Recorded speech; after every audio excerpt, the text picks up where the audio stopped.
Have you ever wondered how you can be able to optimize your time? Because somehow you are feeling like your days are not even up to 24 hours. As a woman, there is so much you are wired to do every day. You have family to take care of, you have a husband that demands your attention, you have children that you cannot just, you can't wish them away. Somehow you need to attend to them. The Bible has answers, and I've honestly been in that place where my schedule seemed to be so full. I could write a whole long list of the things I'm supposed to achieve in a day. And by the end of the day, I literally feel exhausted, down, burned out, and I couldn't even confidently say that I've achieved 50% of what I set out to do. Somehow, I discovered that the Bible has answers that I wasn't taught in church to explore. And because God has given this knowledge now, I want to be able to share with you because it has revolutionized everything I do with my time.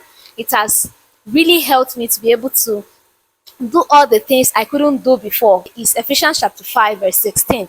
And what does it say? It said, redeeming the time for the days are evil. See, most believers, when they hear this particular Bible verse, redeeming the time, what they only hear is they think it means that don't be lazy, don't waste time, pray more. But the truth is that people who build wealth, people who build influence in the church and even outside the church, people that are making real impact, they understand this verse at a deeper level.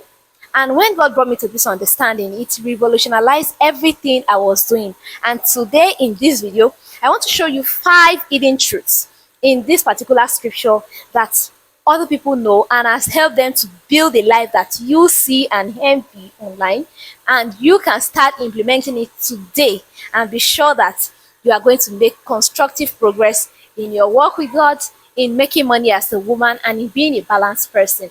Okay, so number 1 is that you must understand that you will not make the most of every opportunity if you don't even know that an opportunity exists.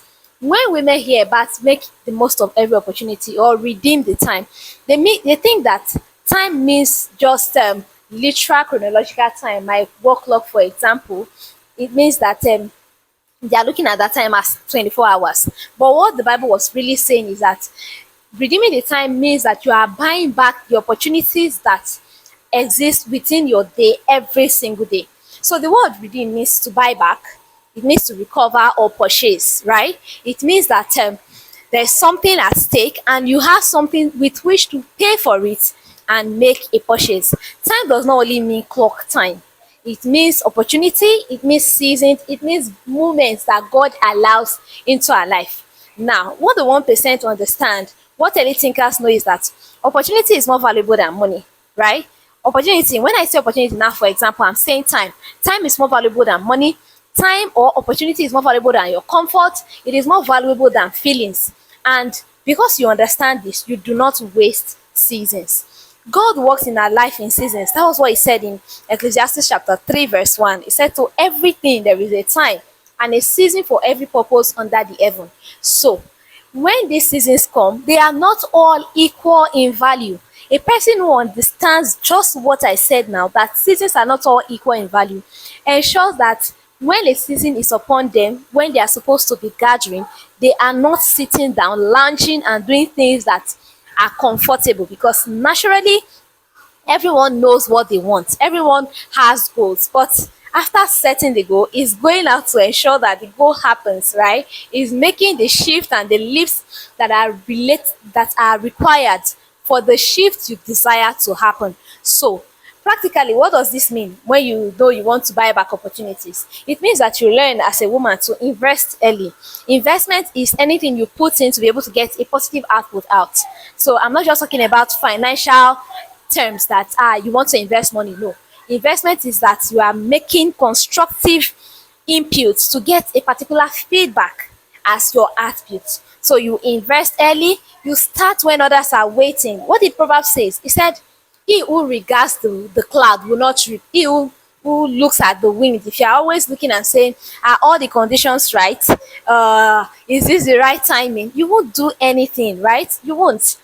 I have heard about women, and I honestly hope that you are not one of them, who have every single opportunity to go to school, to do good things with their lives, but they are unable to because they are paralyzed with the entire idea of I'm waiting for the will of God in marriage.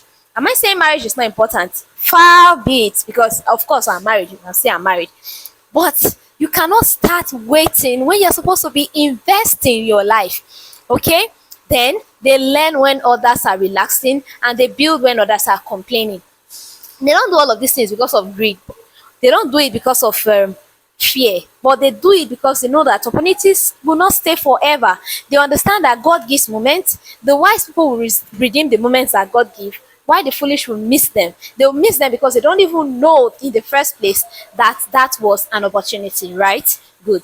Number two is because the people that make the most of opportunities, people that redeem their time, they understand that the days are evil. This does not mean literally that if you go out right now, there is evil lurking around just looking for what it would take away from you, right? It means that your time is limited, and we are operating in broken systems. It means that you need to know that it is not just sin when you don't do what you're supposed to do. It is also that if you don't make the most of the opportunity, the systems that are in place right now to help you may not be there when you wake up and decide to do something about it.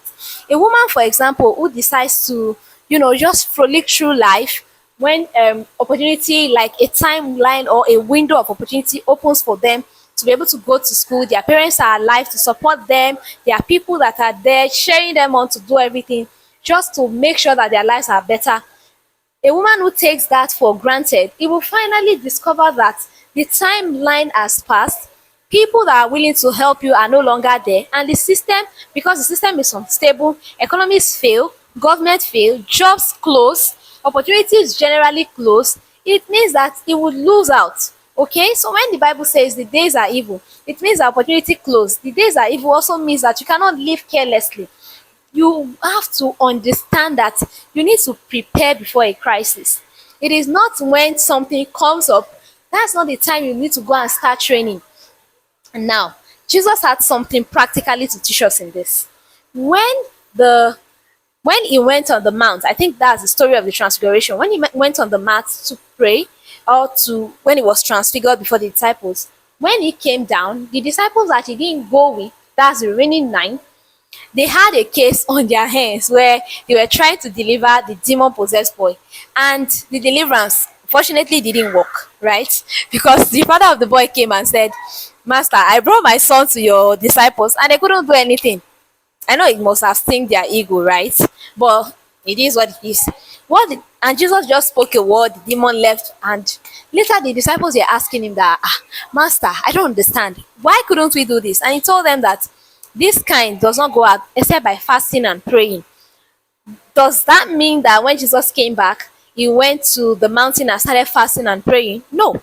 It meant that he had prepared before time for things like this. So you are trying to ensure that you prepare before you need that particular thing. Okay? So you prepare before crisis, you save, you invest, you build businesses, you create multiple streams of income. Not because you worship money, but because you know the days are evil. Instead of saying that God will provide, you personally tell yourself that God provides wisdom and God wants me to use the wisdom. And you are asking yourself, God, at this point where I am, what is the wisdom you have provided? What am I supposed to be maximizing at this time? And trust me, God would always provide you insight if you are asking the right questions, right? Point number three, redeeming the time means that you are using wisdom, not just effort. You are being strategic in your plan. Now, many people make the mistake of just charging into a business or charging into things without trying to run tests, right? Proof for a business person without trying to even check, do a SWOT analysis. This business I want to do. What are the modalities in it? And sometimes it may just even mean that you go and intern with somebody that is already in that business so that you save your time, the energy, the stress, the effort of just applying your time into something that at the end of the day you find out that it wasn't worth it, right? So redeeming the time means that you are using wisdom, not just effort. You are strategic. You walk in wisdom. You do not just pray alone. You do not just fast alone. You understand that most times hard work is not enough. You need to be able to be strategic even in that hard work, because wisdom will multiply your time. Ecclesiastes chapter 10 verse 10 has this to say. He said, when the heart is dull, right? whoever is using that house to fall a tree, for example, will need to do more. We have to put in more effort to get the same results. That's because the person is not strategic. It may take you 10 minutes to be able to just sharpen that axe, and then you fall the tree in 30 minutes instead of 2 hours. That's being strategic. You understand that hard work is not enough, and you are able to make wise decisions that will help you save years and save time. You also understand that one wrong decision can waste 20 years of your life. Sometimes it may just waste an entire lifetime. One wrong decision of being hasty, not making all the findings you need to know before making a decision, for example, of who to marry, can waste your entire lifetime. So you are asking yourself, even right now in the opportunities you seem to have noticed, you're asking yourself, what is the best move for me right now? What is the highest use of my time in this particular space? What should I stop doing? What should I start doing? What should I focus on? You are not just staying busy, you are staying strategic, right? Number four, redeeming the time means that you are aligning with your seasons, because we understand that God works in seasons. Day and night are seasons, summer and winter. The elite people know that there is time to learn, there is time to build, there's time to save, there's time to invest, there's time to expand, there's time to rest, there's time to launch a product. You want to be able to ensure that you are working in reading. When you're supposed to be resting, you're resting, not scrolling social media, because you're still working. Okay, so if you miss a season, you cannot get the same result with people that invested in that season. The practical application for you here is that you watch for trends, you watch for open doors, you watch for connection, you watch also for the skills that are needed in the future. Don't be those that say AI is just one of those things. No, you learn to use it, you master it. Most believers, in my opinion, they just pray for opportunities. But the 1%, the people that will make impact, those that will redeem their time, those that would make the most of every opportunity, they do not just pray for opportunities, they prepare for them. Point number five, redeem the time means that you are using money without serving mammon. Now, I need to really buttress on this. This is where many Christians get confused. When Jesus said, you cannot serve God and mammon, sweetheart, he didn't say you cannot use money, you cannot build wealth, you cannot plan, you cannot invest. The entire idea behind mammon as a word, I discovered from study that it's an Aramaic word that means what you put your trust or loyalty in. So when Jesus was literally saying you can't serve God and mammon, what he was saying is that your loyalty should be to God. The difference in the person who serves God and mammon is that one person uses money as a tool, while the other person is being used as by money as a tool, right? So money is a tool, time is a resource, opportunity is a gift, wisdom is the key. You want to be able to ensure that you're not worshiping money, but you're using your money to buy back your time. You are using your money to make the world better.